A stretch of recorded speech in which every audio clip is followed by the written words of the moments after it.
কুরবানির হাটে কুষ্টিয়ার গরুর বিশেষ চাহিদা রয়েছে। এরই মধ্যে রাজধানী ঢাকা, চট্টগ্রাম সহ দেশের বিভিন্ন বড় শহরে গরু নেওয়ার প্রস্তুতি চলছে। কুরবানির ঈদকে সামনে রেখে এখন ব্যস্ত সময় পার করছেন খামারিরা। ঘাস, বিছালি, চালের খুদ, ছোলাসহ নানা দেশীয় খাবার দিয়ে দিনে 3 থেকে 4 বার গরুর যত্নে ব্যস্ত সময় পার করছেন তারা। ঈদের আগের দিন ডেলিভারি হবে, জানালেন খামারের লালন পালনকারীরা। বিচুলি ছাল মারি বিচুলি খাওয়াই, তারপরে 11টার সময় খুদের ভাত, লবণ, ছাল, ছোলা ইত্যাদি খাওয়ানো হয়। এখানে গরু 101 পিস গরু আছে এবং খাওয়াই মনে করেন হালাল খাবার খাওয়াই, সঠিক খাবার। এখানে কোনো ফিটমিট খাওয়াইনি। কাস্টমার খুব আসছে, চয়েস করে বুক করে দিয়ে যাচ্ছে। চাঁদ রাতের আগের দিন ডেলিভারি হবে।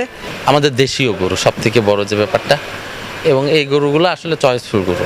আমরা কুরবানির জন্য সবসময় এই ধরনের গরুগুলাই আর কি, মানে যারা কুরবানি দেয় তারা এই ধরনের গরুটাই আসলে চায়। কুষ্টিয়া জেলায় সদর সহ 6টি উপজেলায় এবার ছোট বড় মিলিয়ে 19,000 গরুর খামার গড়ে উঠেছে। এসব খামারে এবছর প্রায় 2 লাখ গরু কুরবানির জন্য প্রস্তুত করা হয়েছে। কোনো ভ্যাকসিন, ইনজেকশন ছাড়াই দেশীয় পদ্ধতিতে গরু লালন পালন করা হয়েছে। ক্রেতাদের চাহিদা অনুযায়ী প্রতি বছর খামারে কুরবানির জন্য গরু প্রস্তুত করা হয়। এবারও তার ব্যতিক্রম ঘটেনি। তবে আশঙ্কা রয়েছে, শেষ মুহূর্তে চূড়ায় পথে ভারত থেকে গরু আসলে ভয়াবহ ক্ষতির সম্মুখীন হবেন, এমন আশঙ্কা এই খামারের।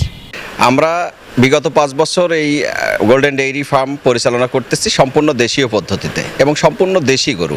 আমাদের এখানে দেশি গরুগুলো পালন করার ক্ষেত্রে আমাদের একটু সুবিধা আছে, সেইটা হচ্ছে দেশি গরুর শারীরিক স্ট্রেংথ অনেক বেশি, এটা রিস্ক কম থাকে, আর বাজারের চাহিদাও অনেক বেশি। এই বাজারের চাহিদার ক্ষেত্রে বিবেচনা করেই আমরা দেশি গরু পালন করি। আর দেশি গরু পালন করার আরেকটা সুবিধা হচ্ছে যে সম্পূর্ণ দেশীয় খাদ্য ব্যবহার করা হয়। আমাদের এখানে কোনো রকম ভ্যাকসিনেশন, ইনজেকশন, ফিড এগুলো আমরা ব্যবহার করি না। কোনো ক্ষতিকর ও ভেজাল খাদ্য ছাড়াই দেশীয় পদ্ধতিতে গরু মোটাতাজাকরণের পরামর্শ দেওয়া হচ্ছে খামারিদের। খামারিরা পশুর ন্যায্য দাম পাবেন বলে মনে করেন জেলা প্রাণী সম্পদ কর্মকর্তা ডাক্তার মামুন হাসান মণ্ডল। আমাদের এবারে প্রস্তুতি রয়েছে প্রায় 2 লক্ষাধিক গবাদি পশু। আমরা খামারিদেরকে আমাদের যত ধরনের লজিস্টিক সাপোর্ট, পরামর্শ দিয়ে যাচ্ছি উড়ান বৈঠক, প্রশিক্ষণের মাধ্যমে, এবং তারা এই কুরবানির পশুগুলো লালন পালনের জন্য দেশীয় খাবার, দানাদার খাবার এবং ঘাস খেয়ে তারা লালন পালন করছে। এখানে কোনো ধরনের অ্যান্টিবায়োটিক বা হরমোন এই জাতীয় কোনো ওষুধ প্রয়োগ করা হচ্ছে না। আমরা এটি তদারকি করতেছি। লাভের আশায় কুষ্টিয়া অঞ্চলের মানুষরা গরু লালন পালন করে থাকে। এরপরও অনেক সময় ন্যায্য দাম পাওয়া যায় না। এর মধ্যে দেশের বাইরে থেকে গরু আমদানি করলে খামারিরা লোকসানে পড়বে।